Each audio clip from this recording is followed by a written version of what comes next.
No way, Jose. The following footage proves beyond any doubt that the tanks intentionally set the house on fire.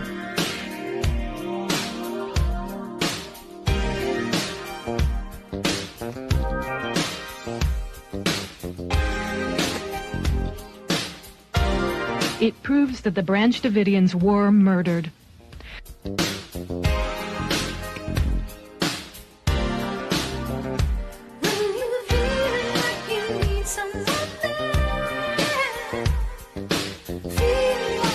You can see that this tank has a gas jet on the front that shoots fire. You can also see the fire quite plainly.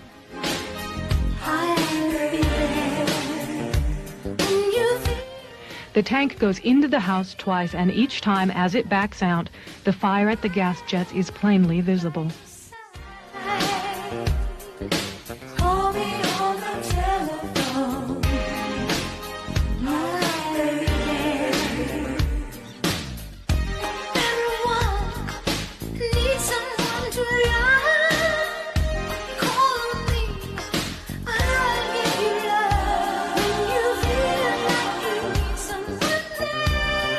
We must all do more to recognize and look for the early warning signals that deeply troubled young people send. Good morning. Welcome to the No Way Jose podcast. This is the Morning Dump, and I am today's host, Jose Galison. What is up, people? Let me know if I'm sounding good, looking good. I see Joe Brown in the chat saying "boss move to shit side saddle." It sure as shit is. I mean, that's the type of feeling you have when you're a protected individual. For those who don't understand what I'm getting at, didn't notice the thumbnail. He's obviously referring to Jeffrey Epstein. So we will be touching on that today and how he's a Mossad agent. If you guys missed this weekend, you missed a very fired up me. I was super duper upset about the latest with all the Epstein shit and all the coping from the influencers and the pathetic entities that they are, I guess. I see Glowy Nigger spicking here. What's up? Said, good morning, Pandy's a fucking moron that should resign. Cool, yeah, I agree. If you guys, for those who follow me on Twitter, you may have noticed I've been doing a day 1, day 2, day 3. I think today will be day 4. I haven't put out the tweet yet of calling for Sam Pondy to resign. You guys are welcome to join me in this call, whether it's to boost my voice or to join the chorus of voices calling for it, because yeah, fuck her. I mean, I will say though, if let's say tomorrow or today, it's just fucking, we have this perp walk of all these fucking feds, and they're able to provide, like, you know, solid proof. They're like, hey, or somehow something that would give me a warm and fuzzy inside. They're like, oh, you aren't lying to me, because I feel lied to. I feel like Sam Bondi's full of shit. I'm not retarded. I'm aware of the connections of where the Epstein story leads, and I'm aware of the individuals with which you are releasing the information. Whether that's the influencers, I know technically they're actually kind of just symbolic since they're releasing the stuff later, or if it's like the administration itself, they're all fucking Zionists. So it's like, yeah, excuse me if I don't believe you. So I'm going to hold out on that. So yes, Sam Bondi should resign. Like, there hasn't been a word. She called for it, what was it, like 2 days ago or something ridiculous, maybe even more. That was supposed to be like at 8 o'clock. She put the strongly worded letter. I mean, if this is if everyone just lets it die at this point, then literally, quite literally, the whole, like, I mean, I guess maybe I'm overstating, because technically Epstein died, Ghislaine's in jail, theoretically, but it's like all of this push for, like, disclosure, and what you're going to get out of it is what? A strongly worded letter, if nothing more comes of this. So at the very least, I think Sam Bondi should resign. Now, I think there needs to be way more than that, but, you know, and even then, honestly, if she did resign, that would be a saving face by the administration, and there's a good chance they likely would just move on from the topic and act like nothing ever happened, and, you know, she gets to be the sacrificial lamb and ends with that. I hope not, but hey, that's better than nothing. So I'm calling currently for, I think, people should be vocal about that. She should resign, because that is a next level. Like, I honestly would prefer the Biden administration in regard to this. In regard to this, the way they handled it, I would rather ignore it than lie to me. This show that you're like, we're gonna fucking, we're gonna ooh, we're going to release him. And then you don't release him. And then you're like, oh, but we're going to get the feds who stopped us from releasing him. And then they don't get the feds to stop him. Like, this is far more insulting than just doing nothing, honestly. So this is why, yes, she should be fired. At the very least, someone should lose a job, and that should be her. And honestly, a lot more of them. But, all right, I see Bobo in here. Pollo Paradis, Murder, Death, Kill. He screwed up rebellion. What is up? Mike saying he was loving me. I'm Sam Bondi on Twitter this weekend. Going in on her on Twitter. Yeah, I mean, I didn't really even go that hard on her on Twitter. I see David said, good morning. It's an outstanding morning. Wouldn't you agree? I would agree. It's nice out today. Doing a little cleaning after I'm done here. So, yeah. I see Tyler in here. Doctori420. Qbert. I got Stop Being Stupid Today on X. It agreed. I don't trust Bondi. I had bad gut feeling a long time ago. Now, I will say, I've seen so much cope. I mean, I'm not saying this is you. People being like, I don't trust Bondi. I don't trust Bondi. Oh man, this was Trump's worst decision ever. And you're like, I don't know to what degree Trump is in on the fix here, but like, I don't think you can just be like, kind of a little bit what I was driving at just a minute ago is you can't blame this all on Bondi. And like, honestly, if she gets fired, and that's it, and that's it, that we're done. That's shit. Like, because really, she likely is somebody else's stooge. Someone saying, hey, do X, Y, and Z, and I wouldn't be the least bit surprised if that's Trump. So I know a lot of people are all super impressed because we got the Doge stuff and then we got the stuff on Ukraine, but while both of those things are cool and very dramatic and they're super cool, like we're getting really cool theater out of all of it, you need to look at what's really happening. And as I've been breaking down this show, cool, we're getting cuts from Doge, but on the flip side, spending is going through the fucking roof. They're still increasing spending. They approved something like $100 billion budget for the military. We got they just approved a $4 billion for Israel for an emergency $4 billion for Israel because I guess the emergency is they decide to continue. They're getting primed for genocide again. That's somehow a fucking emergency. They're spending. They've like. It's literally something like well over twice, if not more now at this point, of spending as opposed to cutting in regards to Doge and extra spending. So, and that's probably only going to increase. So I see a trend. I mean, yes, obviously it's the alternative of like no cuts whatsoever and increased spending is worse, but I mean, stop letting yourselves cope for these people being like, oh my, well, but they're cutting so much stuff, and they're so great, and they told us they were going to. I mean, then Pam Bondi just came along and she just fucked it all up. I mean, just I don't trust her. Like, I don't trust her either. But it's also like it's more than just her. I don't trust any of them, and I think there's a pretty good solid chance that it's Trump because I mean. There's a lot. I mean, we saw the Ukraine stuff. He was super duper good on that. But then you see, we'll get into some of the anti-war stuff here in a second. Here's Tyler saying Cass said he was going to close down the FBI and make it a museum on day one. They are all full of it. I didn't know he said that. Well, then yeah, he's absolutely full of it. I don't think I've even heard a peep out of Cass since he took over. So, which I guess you could say maybe he's hot on the case. I don't know. Good morning. Who should replace Pam Bondi? I don't fucking care, honestly. I mean, I guess I do. I can give you I don't know offhand. That's an odd one offhand.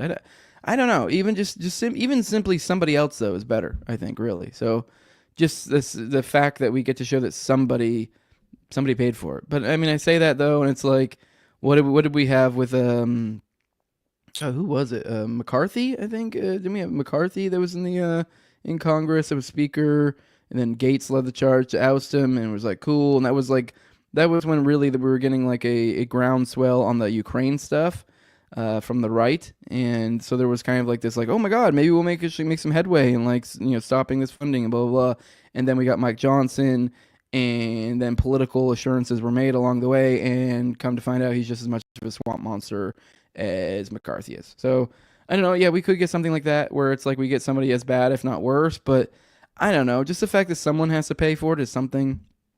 Gaslighting, pretending we don't already know a bunch of this. Good morning, J Pro Plumbing. Somebody with balls. I don't know if Matt Gaetz would have released it either. Yes, probably not. And this isn't Trump's worst decision. It's a typical decision when picking a lifetime government employee. Yeah, no, yeah. I'm trying to see what else there is. I don't want budget cuts. I want Nuremberg trials. Yes, 100%. I mean, I want budget cuts too, but I definitely, I don't know, the Nuremberg trials would feel nice. That's for sure. And yeah, the administration has to be controlling this for sure. I bet they don't even have access to unredacted files, says Screwed Up Rebellion. Those files have been destroyed long ago. Maybe not. At the end of the day, though, Pam Bondi, she was either too stupid. She's either too stupid for this position or too corrupt or some combination of the two. Because the idea that she didn't know what she was what she was working with the day before, because she said the day before, like, oh, we're going to release Epstein files. Oh, you're going to get this XYZ. It's like, if you're saying, the assumption here is that somehow at that point, less than 24 hours prior to releasing it, she was not aware that it was a big old nothing burger. Like, and that they were doing this, that they were going to do a dog and pony show along with it. I don't buy it. I don't buy that she wouldn't know that. And if I am to buy it, then you're telling me she's so fucking stupid she shouldn't be in that position. Because she's literally been in the DOJ, I think, her entire career. She's been an attorney general and, other places and at other levels. Like, you would think she would have the knowledge to be able to look through this and be able to look through the Epstein files and come back with I feel like I'm not getting all the information here. And also, not even that, also that be able to, whether she can do it or if she outsources it to somebody who's in the know, I'm sure she can find some sort of parapolitical nerd who understands this and be like, hey, can you bump this against the publicly available information already and let me know what's going on here? Because it's pretty pathetic. Like, we went over yesterday, it literally was less than the publicly available options. So, all right. Anyways, let's before we get into some actual content today, I do want to take a moment and to let you guys know about NATO Shave Co. Remind you guys that today's episode was brought to you by them. This is a sponsor. Has been with the show for a good while now. It's just a great product. I really dig it. It's a single blade safety razor. So this is, as opposed to, like a single blade barber razor or the multi-blade cartridge. It's kind of like a combination here. It's kind of the best of both worlds. I mean, I know a lot of guys you get your shit cut, your barber, go to your barber, you get a shave there. It's great. It's like smooth baby bottom. And it's great shave. That's what you're gonna get from this. This is a single blade. It's also a lot better for your skin. So I mean, between that and that, it's also cheaper. I mean, these just single individual blades. It's $75 for an entire year. That's the estimate. Let's be real. It's gonna last you a lot longer for most of you. Now, if you're someone who shaves on the daily, it might not. And, if you're someone who shaves daily or every other day, you're gonna want to consider the Quarter Shave Club. That'll put you at 25 cents per replacement blade. Which, I mean, that's still like what, 25 cents for 1 to 3 or 4 shaves, So depending on how picky you're being of swapping out your razor. Now, also, I do want to let you guys know there's a COVID mandate refusing company. So this is a company that, shares your values, assuming since you're watching this show. So this is a company that doesn't hate your guts. This company was born in a refusing COVID mandate. Nadeau was in the military and got the choice between getting the poke or getting out. And he got out and started up Nadeau Shave Co. to help make ends meet.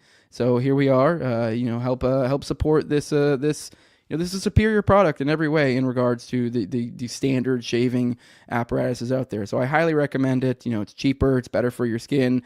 It's from a company that doesn't hate your guts. And then on top of all of that, you can get 10% off if you let them know I send you by using Jose at checkout. Let them know I sent you. But yeah.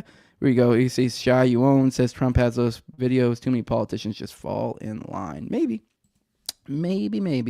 All right, let's get into some content. Let's start out with a little bit of anti-war. We had some, we have we sort of had a lot, but sort of not really, because we covered a lot of it yesterday. Or not yesterday. I actually wasn't here yesterday. I thought Austin might take it over yesterday. He wasn't able to. So there was no morning dump yesterday. Sorry. I told you guys when we started doing these. I mean, these were originally, the morning dumps were just like occasionally when we were available. And they're slowly, now they've become, like I say, 5 to 7 days.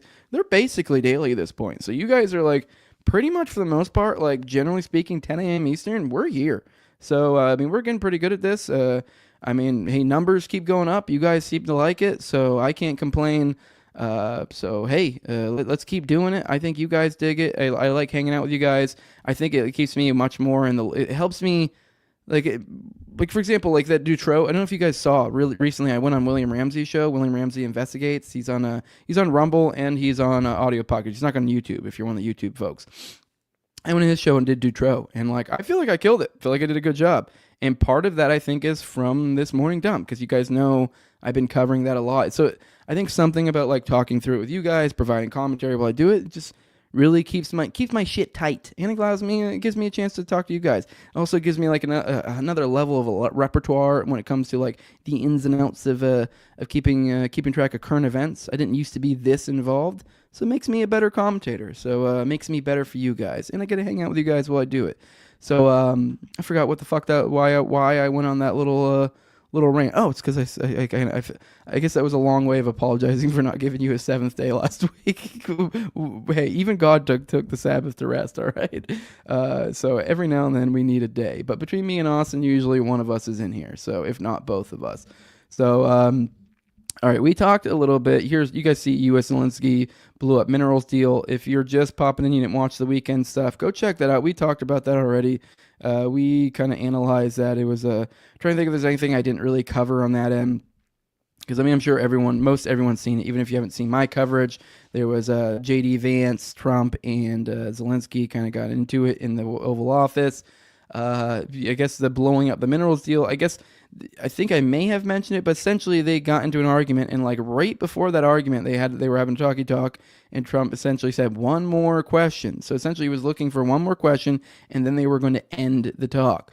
The idea then to go sign the deal, this minerals deal, this deal with which there was military aid tied into it, and then we also get a kickback of minerals deal.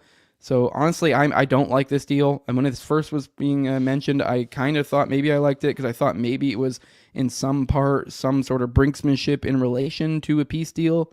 I mean, as time went on, it looked like more of like it was a condition for continued military aid. So not a fan of it. I just want it to stop. But it looks like Zelensky kind of may have done that for us because when they got into it, essentially Trump kicked him out after is the story. And he got kicked out of the Oval Office. They didn't sign the deal. I guess some of his envoy or whatever called over that day to be like, hey, what can we do to fix this? Essentially, the Trump negotiators or whatever the fuck you want to call them said, yo, don't call back again today. At least wait till tomorrow. We need a little time to let things simmer down. I don't think anything fruitful is going to happen today. So they even went so far as like they were supposed to be going to have like a dinner after that, like a formal dinner. They literally gave it to the press corps. The press corps got the like presidential dinner, which is kind of cool. So yeah, that's the state of it. That looks like it fell through. And we even see here a thing about Trump considers ending all aid to Ukraine. Is that going to happen? I don't know. But either way, that's where we're at now. We'll see. I mean, there's also some bluster from some European leaders talking about still wanting to help, but then when they get into the details, they still go like, well, we don't really have the people support this. So it looks like if we do back out, if this does, I mean, really, this is kind of all it really, in my opinion, like all it really takes for us to get peace is literally to end all aid to Ukraine. That's all we gotta do. All this like, this theater of like, strong arming Zelensky. Hey, let's get peace. Literally, I think all you got to do as the U.S. is walk away. You don't have to say a word. You can say, I'm out, bounce, and like they'll come to their senses shortly and go, oh shit, this is probably not a good deal. I mean, I know maybe it's this the administration for one. I mean, obviously maybe they're corrupt. Obviously they are in some way, but it might just be a matter of like, it's kind of like with Afghanistan. When we pulled out of Afghanistan, you get all these, obviously things went down, things popped off as one would probably expect. And now they get all the flack. Everyone goes, oh, Biden, the awful Afghanistan pullout. I'm sure we can criticize some components of the pullout. I don't know, whatever. I'm not even necessarily, I'm not defending it. If anything, I think it may have been slightly intentionally done worse to make pullouts look bad, essentially. Anyways, my point being is if we were to pull out, I could totally see the media start going, oh, look at all the Ukrainians dying in the front lines. Oh, this is because we're not helping them. We're allowing our allies to get slaughtered. But at certain points, like they can only get slaughtered so long. But like all we have to say is like, make peace. That's all you do. We'll help in any way you need. But we're not giving money. We're not funding this. That's all we gotta do. All right, that was a long little rant when I didn't even really mean to break into that, but I didn't really feel like actually pulling up a story on the Russia stuff since we kind of covered it quite a bit this weekend. But on the Gaza side of things, it's not quite so rosy. This is kind of what I was getting at earlier, where it's like, and it's kind of the same. It's a parallel between the Doge and spending, as I was saying before. You have the Doge. And then you look at the Doge savings. You can go look up Doge savings online. Go to Google, Doge savings. They have a site already set up, and you can see it. And then you just look at, I bet you it's probably not even at 100 billion yet, which is just that alone was the military budget for the year. So that they added to the military budget. So already they are blown the fuck out just by military budget. So, I mean, we were sold this like we're gonna cut, and it's like cool, we're cutting, but it's like you're spending more than we're cutting. So it's as if we're it. I mean, you guys get the idea. It's kind of frustrating, to be honest. And then on the same side, we see these things like them being so good when it comes to like. I mean, I say so good, you know. While literally that whole Ukrainian meeting was literally to sign a deal to continue military aid. But I mean, there was a lot said that was good said in there that seemed to be they were pushing for peace, and I know. So it's like we have that on one hand, and then we have on this other end we have. Israel blocking aid and us giving $4 billion at the exact same time, the timing being suspect. So let's go ahead and read this real quick. It's from Dave DeCamp. Israel blocks all aid entering Gaza and ramps up attacks as first phase of ceasefire deal expires. So it looks like, as we've been kind of chicken littling about it for a while, that the worst is probably about to happen. I mean, this is already pretty fucking bad. I mean, I don't know. This is essentially Israel announcing to the world we're committing a war crime. I mean, that's what this is. This is a war crime. You're blocking aid from entering Gaza. They're preventing all goods from getting in and out of Gaza.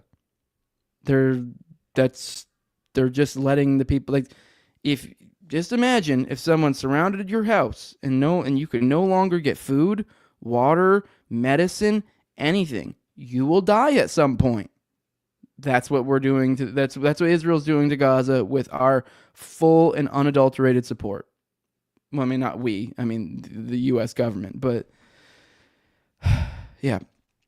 Israeli Prime Minister Benjamin Netanyahu announced on Sunday that Israel was imposing a total siege on the Gaza Strip, blocking all goods from entering, including humanitarian aid, as the Israeli military ramps up attacks on the territory, killing at least 4 Palestinians.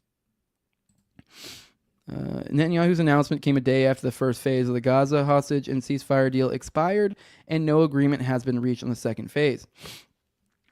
Under the deal, negotiations for the second phase were supposed to start on February 3rd, but Israel refused to engage in those talks and is now demanding that Hamas accept a last-minute proposal that Israel has said was put forward by President Trump's Middle East envoy, Steve Witkoff.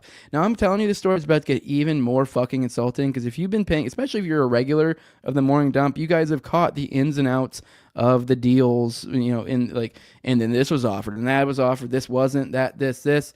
It's gonna...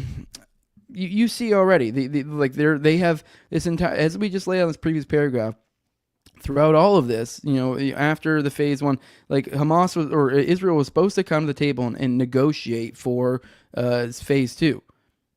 Never did shit. And so then that in and of itself was a violation of the ceasefire. And that went through the entire time since February 3rd. So a full month ago, they've been breaking the ceasefire. They've been violating the ceasefire. That's not even to go into the constant death of them, you know, killing people, violating the ceasefire.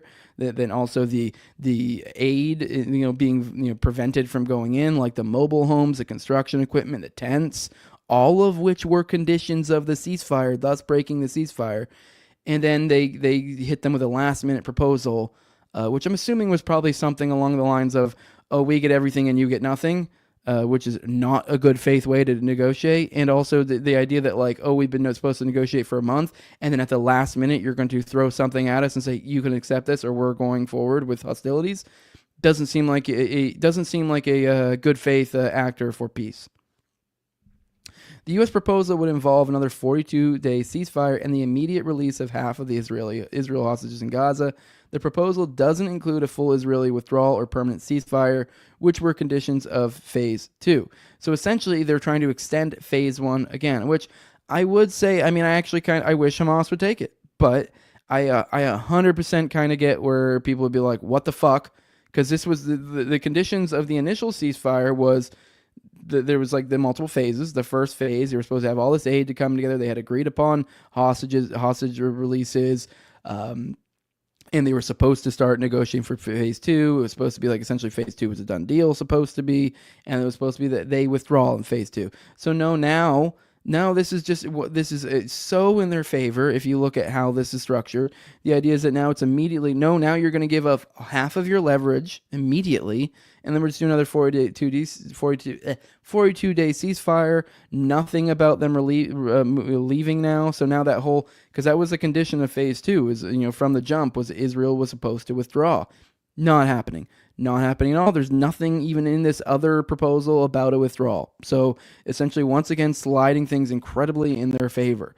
And now Hamas says no to this, which I believe this is basically the first thing they've said no to. Any other time, throughout this, it seems like they've gone some sort of counter deals. They haven't. But I mean, I don't know. You can only disrespect someone so often before they go, hey, well, this is a put on. It looks like they're trying to get everything they can, squeeze everything they can out of them. Because essentially it looks like they're trying to drip every little last drop of leverage out of Hamas and leave them in a position where they have no room to negotiate. And essentially then they can just continue hostilities and be in a better position, on the world stage so far as carrying these out.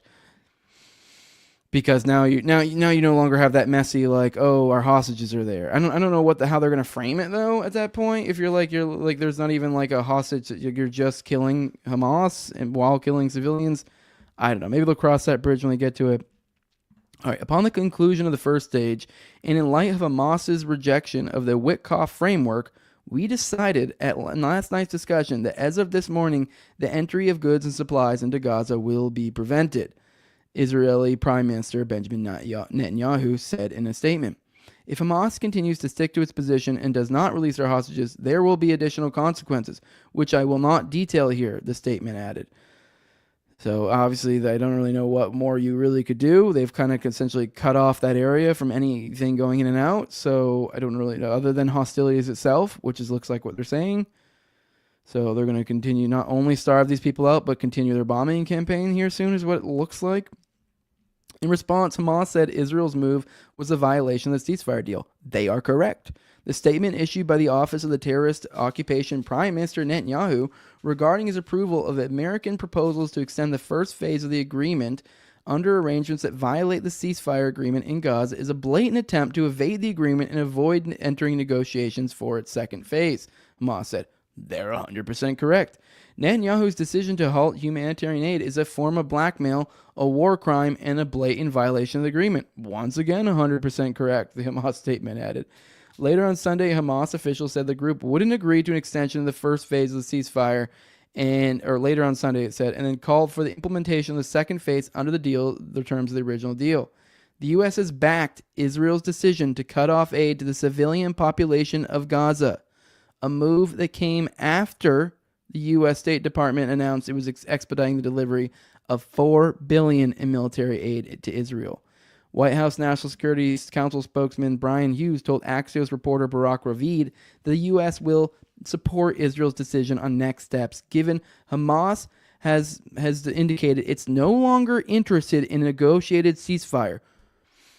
This is where it's this is... Okay, this is a White House National Security. So this is a White House National Security spokesman's. This is how he's framing it. He's framing it that Hamas is no longer interested in a ceasefire, which, as we just completely laid out, they are 100% interested in a ceasefire. They are so interested in a ceasefire. They have very much signaled they want the continued ceasefire. But I mean, not under any terms necessary. Not under any means necessary or any terms whatsoever. He also claimed that Israel had been negotiating in good faith, which is an insane thing to say if you have been paying attention to this fucking ever. Insane. Despite Israel's refusal to enter talks on the second phase and constant violations of the ceasefire since it went into effect on January 19th. According to the Palestinian news agency's WAFA, Israel attacks hit targets across Gaza on Sunday, killing 2 Palestinians in the northern city of Beit Hanun. A woman was killed by Israeli forces near the southern city of Khan Yunis, and another Palestinian was killed in Rafah. So yeah, it's not looking good over there. I mean, really, just these two stories really paired together are just the ultimate, dude, what the fuck? It's one thing we keep giving, but the timing, literally. This is, I guess, to be fair, we announced this before, but if you don't think this is coordinated, I have a bridge to sell you. I mean, this was a strong signal of like, the $4 billion in military aid from Rubio set it up, and I don't know, this is a strong. Then right after this, when they made their next decision, I don't know. It seems like a very clear signal that it's approval of their actions. While we have literally been, voicing rhetorical approval for their actions and whatever they decide to do, up to including Trump himself. He has said multiple times. I've seen multiple statements of him saying like, "Oh, whatever our partners decide to do." Not only that, he was the one not long ago calling for them to continue fucking hostilities. So. I don't know. You just have him on one hand being like this, and on the other hand, we have the whole Ukraine Russia stuff. So it would be great if we got some consistency, but I'm not holding my breath. All right. On Saturday, Secretary Marco Rubio announced that he expedited the shipment of $4 billion in military aid for Israel. So this happened on Saturday, and then the change in policy in regard to Gaza happened, by Netanyahu happened on Sunday. So. I have signed a declaration to use emergency authorities to expedite delivery of approximately $4 billion in military assistance to Israel, Rubio said in a statement. He claimed that Biden had imposed a partial arms embargo on Israel, although Biden provided more military aid to Israel in a single year than any president in history. The decision to reverse the Biden administration's partial arms embargo, which wrongly withheld a number of weapons and ammunition from Israel, is yet another sign that Israel has no greater ally in the White House than President Trump. Rubio said that since Trump came to office on January 20th, his administration has approved $12 billion in arms deals for Israel. The Trump administration will continue to use all available tools to fulfill America's long-standing commitment to Israel's security, including means to counter security threats. The statement came a day after the State Department. Okay.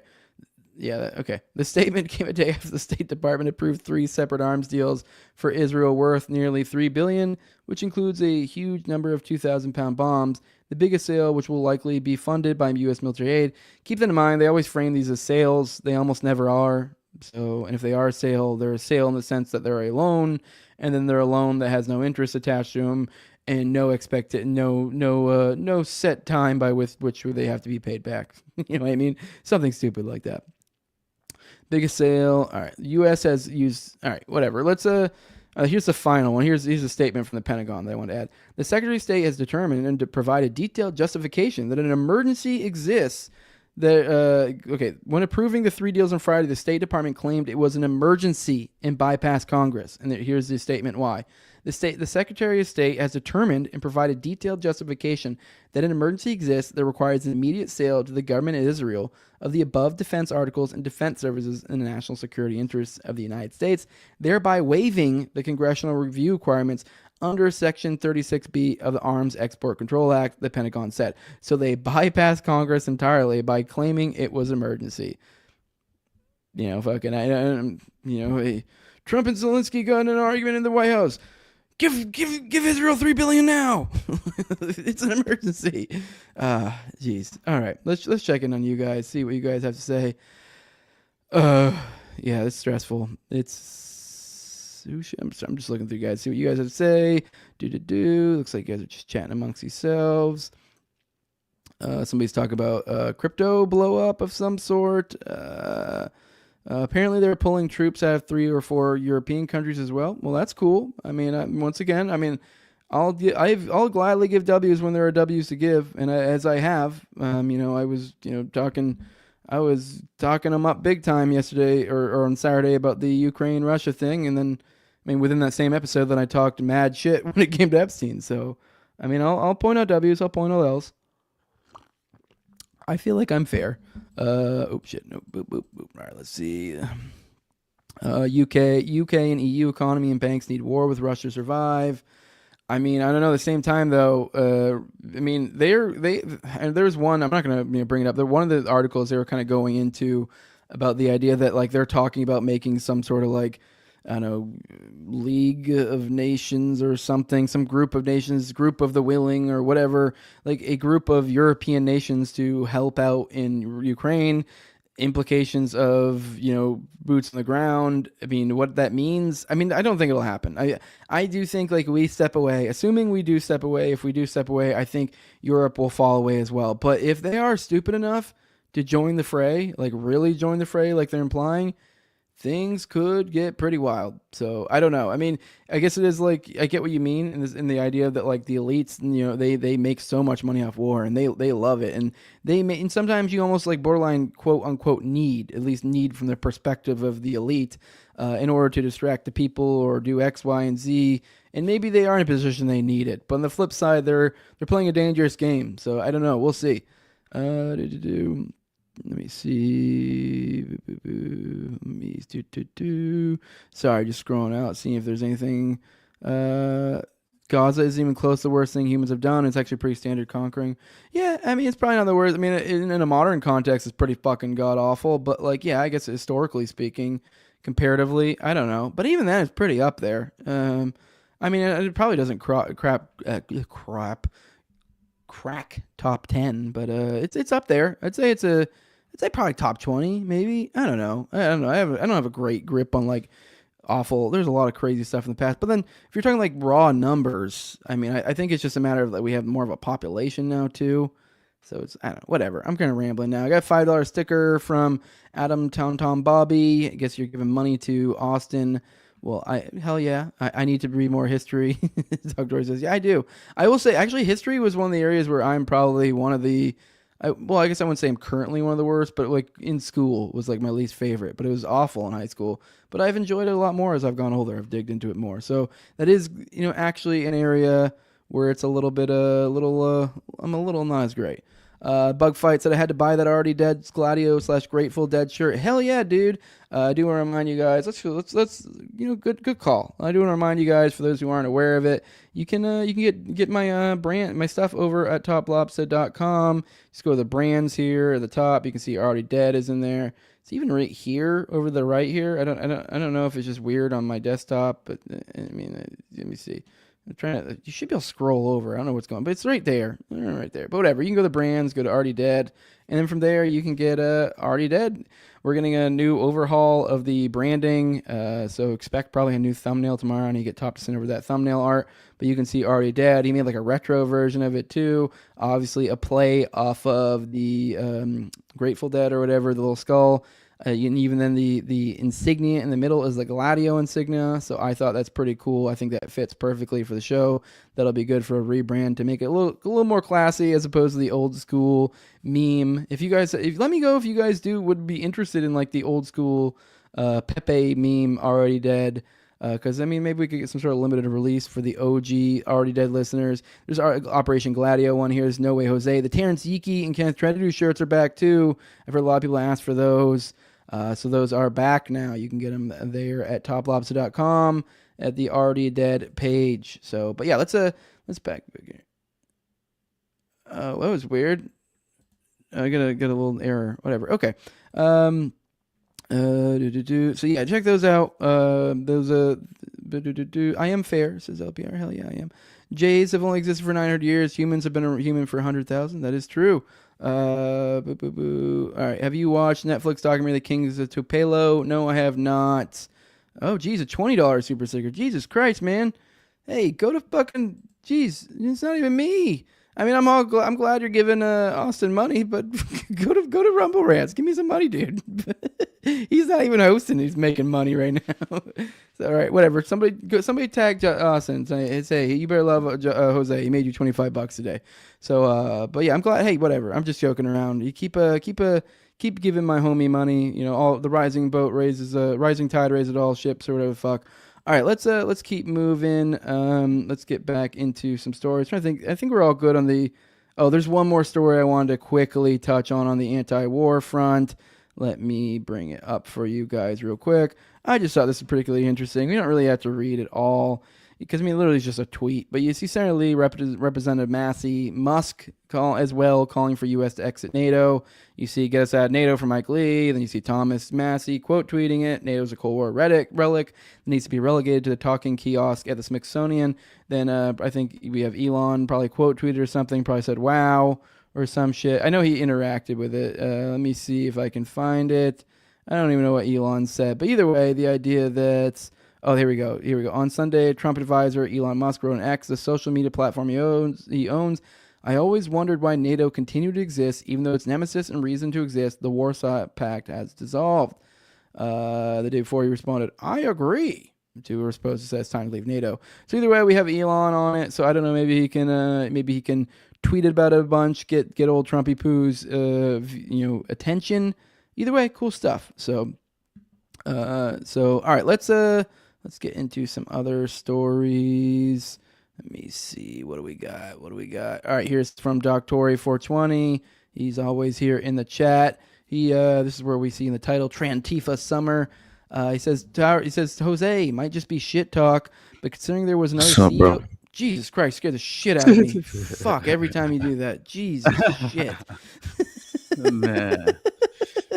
For those who aren't aware, real quick, whenever I'm like reading something, I have that tab open and I'm not seeing the StreamYard link. So like, I didn't see Austin. So the first idea I had of him being here was, who's up? My bad, brother. What's up, dude? Man, what the hell is going on, brother? Hey, I just made you $25, dude. Oh hell yeah! Yeah. So we have like, well, what are you talking about anyway? Because we have like RFK Jr. like making kids retarded, and I mean we. I just kind of ran through the anti-war stuff.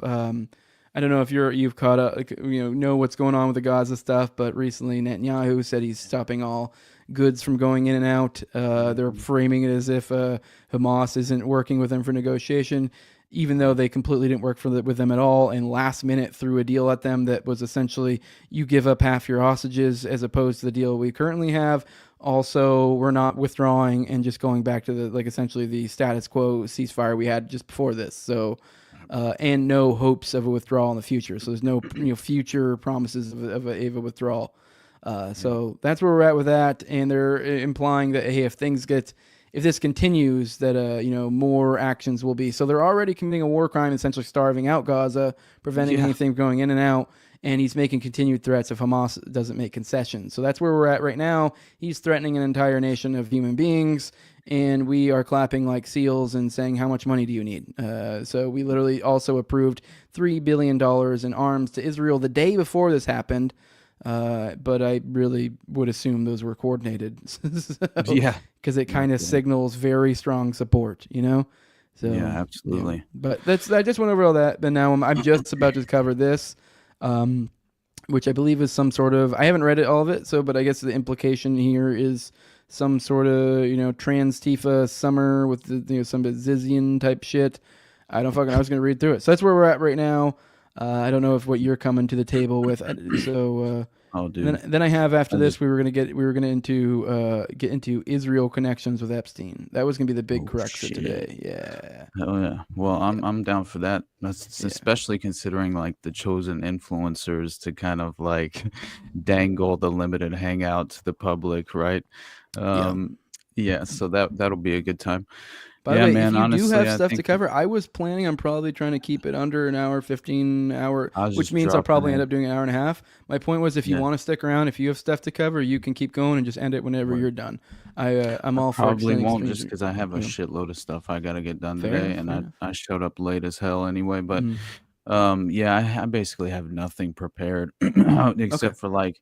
You pretty much touched on the most important, most crucial like aspects of foreign policy, which clearly crossed my radar instantly. I don't know if you caught my rants this weekend. A lot of people, I got a lot of comments that they liked it because I went pretty. I was, especially because it was an odd episode because it was the Saturday one. I covered pretty much the whole episode was basically two topics. That's really all it was. I mean, there was a little bit that got squeezed in, but like.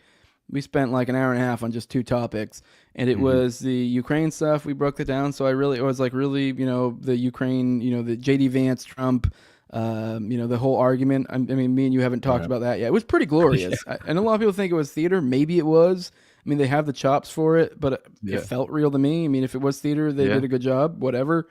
And it's good theater. It's like it's theater, pro-war theater. So hey, right? Or pro-anti-war theater. I mean, so. Yeah, I agree. As much as I lean that way in that direction, where I typically like my bias shows itself in the form of typically I'm under the impression that a lot of the time it's stage theater, to kind of like deliberately, provoke certain reactions from the public in order to kind of like usher them through to a certain perception for various dystopian measures that they want to implement. But I will say, real quick, sorry, I'm not trying to be a dick. not, I just want to point out, I just noticed I have a super chat. Thank you to Madasmote. Sorry, I fucked up your Madasa Mott.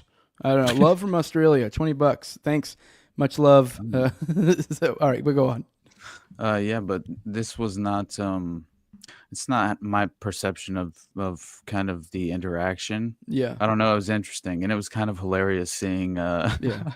The way they were sitting on the couch, brother, like Marco Rubio sitting in his suit, like he looked like an overgrown Goofy, child. like It was so fucking... the best tweet I saw, it was my buddy put out. He said that the one dude who keeps asking where all the bitches are at when all the bitches get there. Yeah, exactly. That's so fucking funny. Dude, what a great tweet. Which I was like, so me. That totally was me when I was a kid. I'd be like, where the bitches at? And then I get there, I'm like, all right, they're here. No, I don't want to interact with them. Women are annoying. Oh my God. But that's and then also in the second half, then I ranted about the Epstein stuff. We really honed in on making fun of Cernovich. And kind of, because there kind of has been there, Liz Wheeler, I think is her name. Liz, she came out and she kind of had a cope on Glenn Beck's show. Cerno went on Timcast. So the narratives have so they're coming out and they're all like, oh, here's why what I did wasn't fucking retarded. Like, and so we made fun of them. So yeah, that's great. I mean, it's I don't know that I got really heated there at the end. I pretty much called all of them faggots, and like I just. Dude. Yeah, I brought up the fact about Cerno having the one article about writing about sucking off trannies.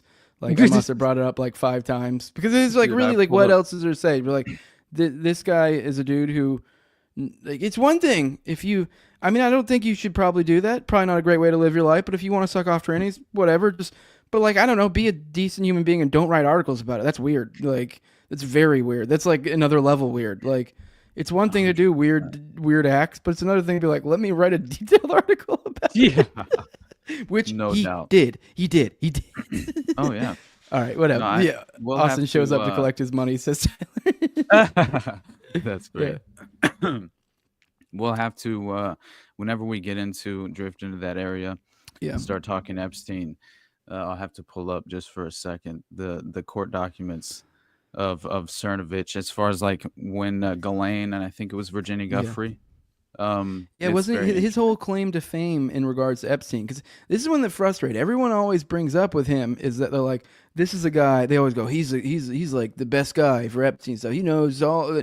But then like we played the video yesterday of him like coping like insane for Mossad, like deflecting to a ridiculous degree, and you're like. This is the guy. This is your guy who knows all. Who's like the Epstein guy that knows all the Epstein stuff. This is your guy. Dershowitz inspired him to go to law school. And his for real? Oh my God! I swear to God! I swear to God! It was funny too because his reasoning was like, well, it's and me and you both do this. I think we do. We like to try to keep an open mind, and we like to try to follow where we have our biases, but we like to follow where the logic leads us. But he played the logical trick where he goes, okay, when it comes to I can't even do his lisp. It's like take my little lisp and multiply it times 10. But like. He was essentially saying that like, oh well, we have this information, and like, yeah, maybe you could think this, but it's like we don't really know. Like I don't know. Like that's his reasoning. It's like, yeah, sure, technically you're correct, but the problem is you can do this about anything. You can be like, right. I don't even know that Austin's exists. Like I could be a brain in a vat. Like I don't really know. But the problem is I've gathered enough evidence based on the best evidence possible, which is my eyes, my ability to touch things, hear things, smell, my ability to interact with the world. I've acquired enough data points where I've gone to a level of confidence where I say I can fairly confidently say Austin exists. right. And it's kind of the same thing with Mossad. It's like Like fucking, it's like if you're trying to say, oh, like well, Mossad had nothing to do with the Epstein stuff, and you're like, you have gone, or if you're trying to say, I don't know. Actually, it's more fair if you're saying, I don't know that Mossad was. You're like, okay, it's fair if you're like just getting involved, but if you're trying to position yourself as an expert, then no, you're immediately discredited because it's like. There's such a long line of logic and evidence that leads to where at the very least you should be able to say there's a very strong likelihood that Mossad was involved if not running this operation. Yeah, absolutely, man. Like, it so like you're illogical for saying like, oh well, we don't really know. Like yeah, you're right. You're saying nothing. Technically, you don't really know anything. Right. Man, it gets even worse than that when you have like the what is it, that Jessica Reed Krause female as well, who's involved with the kind of like chosen influencer crowd for this Epstein limited hangout disclosure, false disclosure, and she's like, and by the way, Isaac Cappy, as much as I don't like use him as like a credible, reliable source of any kind, due to the fact that there wasn't really much evidence behind a lot of the claims he was making, as much as they seemed, at least in the line of what it falls into place pretty well when it comes down to like the pattern recognition and the puzzle pieces, right? But there you go again, where you kind of are in a vulnerable place dealing with potential misinformation, but still the ultimate result of what happened inevitably to Isaac Cappy always kind of raised some eyebrows for myself personally, even though, hey, people do lose their fucking minds, but who knows? But anyway, still interesting to say the least that he believes Laura Loomer, he named her and Cernovich and quite a few others as being compromised by the Black Cube Mossad, God, clearly, right? Yeah, and then you have this Jessica Reed Krause chick who's invited to the White House for the Epstein binder. Oh, is this the sports influencer broad? Dude, is that the one that's like really stupid shirt? Oh, okay, never mind. I was thinking the sports influencer broad that had like a Star David necklace and like that a was little, hilarious too. Like Absolutely. literally just like the most like a skinny little like kind of ditzy blonde girl and like let me tell you about phase 1. Dude, she's hilarious, honestly, because I think it was Tim Tuttle. He tweeted about her. It's not the Liz Wheeler girl though, right? It's the other blonde girl.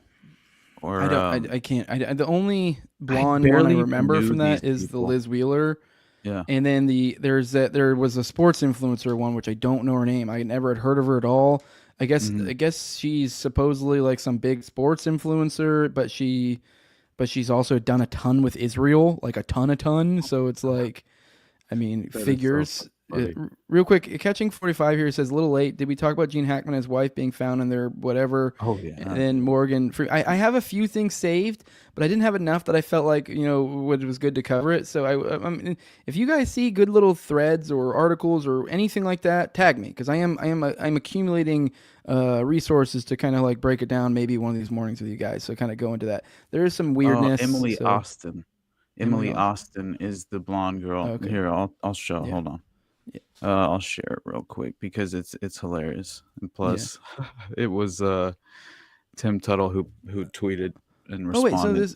Emily Austin. That's who I'm speaking of. This is the that's the one. Wait, she had an Epstein or Free Ghislaine shirt. No. I'll show you Jessica Reed Krause in a second who did, and she was also one of the ones who was invited. But yeah. Remember when you were a TV reporter and Miss Universe judge repped by Epstein affiliate Casey Wasserman's company? That's a pretty great connection, you know what I mean? But I actually covered that Casey Wasserman connection on the episode once. That was when we were doing the wildfire stuff, because that was the one that was supposed to be running it. The wildfire shit, yeah. Yeah, this is the Free Ghislaine shirt. And it's Laura Loomer who actually posted it, which I thought was hilarious. JMS says realist doesn't bother me as much as gay and fake lisps. Well, what are you doing here then? Oh my god. Just being silly. Well, thanks, Adam. I didn't realize it was you. Said you gave both of you $20 to make it fair love. Oh, you didn't have to do that. I was just being silly. I was glad you were giving the buddy money, because I was joking because he gave you 2 super chats, 5 and then 20. I was like, dude, what the fuck? It's not even me. I was just making money on his day off. That's fucking hilarious. So I mean, that's fine. No, you guys feel free to give money to either. I'm just being silly. It just gave me something to talk about. All right, let's get into this. We're caught up in the chat too, so like we're good. I did see somebody actually real quick. One more thing in the chat. I said somebody said something about covering your ADA or something. I'm not sure what you're referring to, Bug Fights. If you tag me in it, I have a couple in here that are tags. I usually try to come back. There was somebody from Patreon tagged me something. If I have time, I'll get to it. Now that Austin's here, I probably won't. Probably say that for like tomorrow or something. So we'll get through the main topics. But if you guys tag me stuff, I do. If I don't cover it on the main ones, I usually will clean up at some point on one of the slower news days. So if you maybe tag me again, because it's not ringing a bell in ADA. So I don't know. But with that, let's get into this one. This is what Doc Tory said, and then after that, we'll get into the Mossad shit. So. The Epstein Mossad. So it says, might be just shit talk, but considering there was another CEO attack here in Oregon and several attacks on Tesla dealerships as well as the NSA story, I don't know, might be a spicy summer. And this is Doc Tory is quote tweeting Andy No. And this tweet is a Zizian likes Trantifa, which I hate this. By the way, Stephen Horn, who I've had on the show to cover his experience in J6, he went on Tinfoil Hat recently. It just dropped, and he covered the Zizian stuff. He did a good job, and he kind of pointed out what I pointed out multiple times. I hate the Trantifa one. I know I used it in the title today, so I kind of gave in a little bit to it. It just worked well for titling for today, at least, But I do hate Trantifa. For one, it just sounds awful. Two, it's not really like Stephen Horn even brought up. The only real commonality you can really make between them is that they're lefties, and that I guess they sort of swim in the same circles, and they are both open to violence, I guess. At least, but it's still, even then the violence is of a different level. But either way, point being is it's kind of silly. It's boomerish to me. The terror group on Facebook with over 500,000 followers is urging its comrades to recruit ex-military members, stockpile weapons, and train to kill and commit atrocities for an insurrection against the U.S. government. The FBI and law enforcement have for years neglected violent criminalists or extremist criminal organizing by radical leftist networks. Those networks are radicalizing and recruiting from trans communities in particular. I mean, I don't know. We can read these, but I mean, this reminds me. He was covering the Zizians when and I did it with you guys. There were multiple times throughout where he would have these weird posts that say after a good chunk of thread where it would be like, oh, trans people are supporting the Zizians and doing X blah blah blah blah, and it's like they would find some account and they would share. There would be one tweet where they have right here where they have all these different screenshots, and I kind of be like, yeah, sure, there are trans people out there that are crazy and agreeing with this. It's kind of really hard to, I mean, maybe this is bad, maybe it's not. I don't know. Showing me 4 different social media posts doesn't really, it just feels anecdotal. I mean, I know, how do you really prove something out? How do you prove a movement, So it's kind of to be fair to him. But I don't know. But I'll go ahead and read this. Here's Trans Army. There's some post that's for all the trans people in the U.S. U.S. government is overtaken by loyalists that support dictatorships and threatens democracy everywhere. At this point, rebellion is inevitable and necessary. Everyone telling you that this can be fought through legal means is either a white cis man or privileged enough that it won't affect them. They don't get skin in the game, you do. Now the responsibility to do something is yours. If you're reading this, you are the resistance. Don't expect others to do it for you. You must act now or you won't have the chance later. Here's what you need to do. Step 1, regroup. You need to regroup with other trans people. Contact your local organization. If you have resources, blah, blah, blah, blah. Is there more to this? Or is this still the same post? This is even 4 separate posts. Step 2, organize. Blah, blah, blah. Get weapons. Blah, blah, blah, blah, blah, blah. Get military. You need soldiers. You want to succeed. The U.S. military trained a lot of good ones, and they know their playbook. So they're saying, recruit them. All right, the third one's still them. Now, plan, act. I guess the act is where it's going to get interesting. I was trying to see if there's anything in the plan side of things. Any action that you must do must be decisive. No half measures. Be ready for anything. Be okay with anything. Use technology that cannot be jammed and establish signals that you can use in the event of a jam. All right, well, I don't even see likes on this. And then they're not showing comments on the same one. So this is one post from Trans Army. I have no idea. I can tell you that one of the comments has 11 likes, so I guess if that's one of the top ones, you would assume that we're probably dealing with this is from Facebook, something in the likes of maybe tens, if not maybe hundreds. I don't know. I don't get the impression that, I don't know. There's nothing in here. This seems like, and I think Andy has a knack for this, which, I mean, he does great reporting in a lot of ways, but I think he has a knack for really leaning into boomercon scare bullshit. So I don't know. I mean, does this scare you at all? Because it doesn't me. No.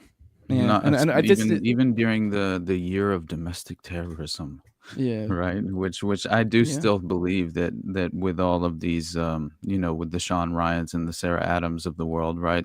That's clearly a part of the goal, which I do think that it will exercise in itself in various ways on the political spectrum. So you'll see this leftist militia groups like these, right?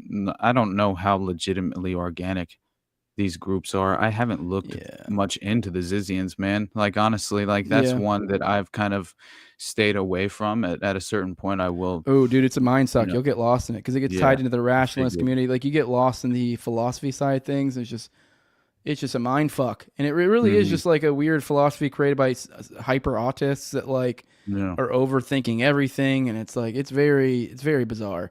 But yeah, all right. Yeah, that's all right. Well, I guess let's move on to the chat. I guess look in the chat, see if there's anything in it.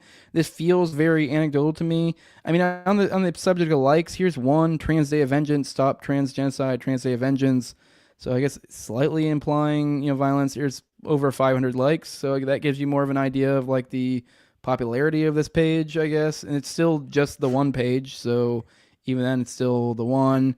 Here's one that's like, saying, "Oh, you're gonna fear us." So and these are a little bit edgy. I mean, even then, they're like, "Here's one about like Nazis being, killing Nazis," which is just stupid. Stephen Horn made the good point, like in the, making fun of them connecting Trantifa, like Zizians to Antifa, is that like, well, they always talk about killing Nazis, but when have they ever actually killed a fucking Nazi? None of them do it. So whereas the Zizians are like, I think anyone who interacts negatively with me should meet decisive death, and they do it. Like, well, I think they're about it.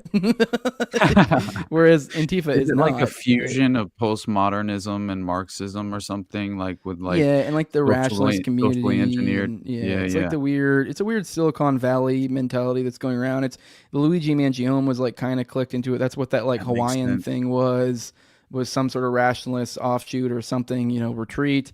You had SBF was tied into that stuff. That's where he supposedly was living, minimalist, while really he was like, fucking before getting ass fucked by Diddy in prison. Yeah. They share a prison cell. Yeah, I heard something like that. Yeah, that was the funniest thing I've ever read. Honestly, like talk about just like I don't know. It's stranger than fiction. Honestly, you couldn't even make a Netflix documentary about that, or like a TV series. Doc Torrey's saying apparently they call themselves Trantifa. If that's the case, all right, well, it's a little more fair, and I'll stop making fun of Andy No for it, because it sounds very boomerish, but I guess they're leading into the boomerish stuff. So, all right, sorry, I didn't mean to cut you off. You're good, dude. Yeah. All right, let's get into some old Israel, the old Star of David. Let's get into it. This is one. I mean, this isn't the main one, but this one I think ties into it. This is actually from one of my mutuals. I saw him share it, and I was like, oh, this is good. Some good information. He said, this is a MK Ultra violence. I don't know if he watches the show, but we're mutuals on Twitter. He said, Ehud Barak was photographed with women at Epstein's New York City mansion, and he co-owned the tech company Carbine 911 with Epstein. Yep. Carbine 911 sells technology to police departments all over the country that can monitor 911 calls and tap into your camera, a microphone without your permission. Now, to recap, that Carbine 911... Funded by Peter Thiel, by the way. Oh, funded by Peter Thiel, yes, and co-owned by Jeffrey Epstein, the child trafficker extraordinaire, blackmailing everybody, every important person in the world probably. It was co-owned by the former Prime Minister of Israel. Wow. So Ehud Barak. Yeah, Ehud Barak was caught on all the audio-visual blackmail tape. Like, he was legitimately a perpetrator in the Epstein network, dude. Like, it's completely insane how I believe he was tied in with what happened with the Promise software scandal as well, to a certain extent, with the the case management software. Yeah, exactly. Yeah. But and how does that not perfectly align, especially if you consider what Carbine 911 is? If you make a call to it, it can extract any and all data from a consumer smartphone. This technology will be utilized in the rollout of the 15-minute cities as part of the smart infrastructure, such as light posts that will eventually be able to call the authorities instead of a person. So this is the pivot toward the dystopian technocracy, right? I don't know. That's what it seems like.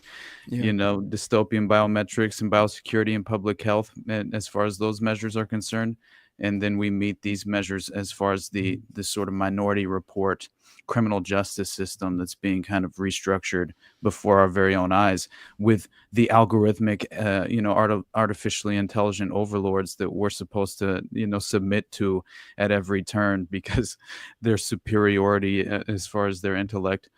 I don't know, man. Like, does this not feel exactly like what they've been attempting to kind of bring to fruition and facilitate and usher through in every single industry? Almost, right? Like, did you see how Ben spinned this recently?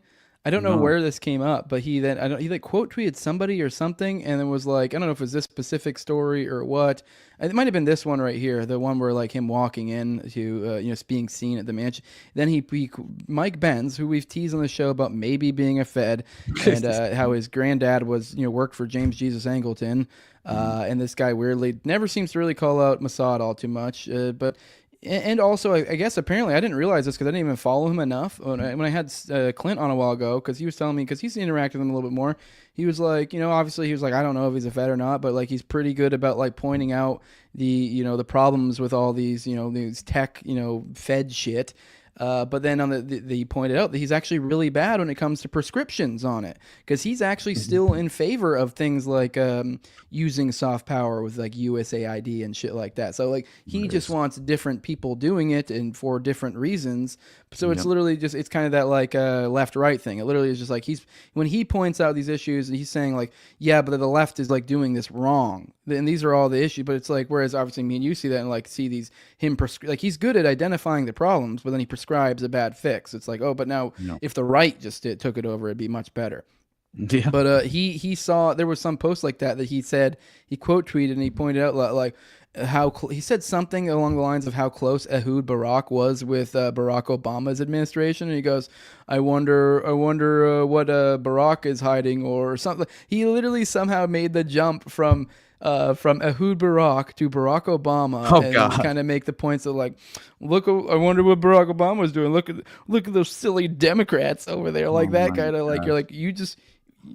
Really, the conclusion you got out of Epstein interacting with Ehud Barak, a former prime minister, was that he's clearly clicked in with the United States Democrats? Is that what you're fucking? Is that your takeaway? Seriously?